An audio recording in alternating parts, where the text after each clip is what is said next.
And at the nation's top office, President Park Geun-hye held bilateral talks with her Philippine counterpart on this Thursday. President Aquino is here for a two-day state visit to discuss trade, investment, development, and cultural exchanges. Our presidential office correspondent Oh Jin-ju has the details.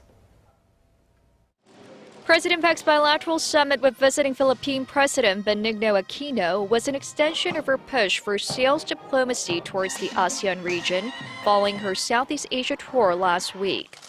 During their talks, the Korean president once again highlighted her economic and strategic emphasis on the region, citing the Philippines' remarkable growth in recent years.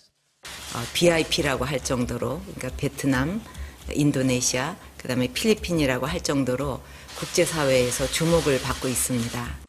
In particular, Presidents Park and Aquino promised to work closely together on defense and signed an MOU for defense cooperation following their talks.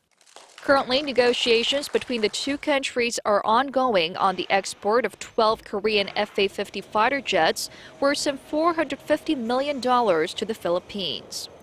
President Park also called on the Philippine government to ease regulations on foreign investment and support Korean companies operating there.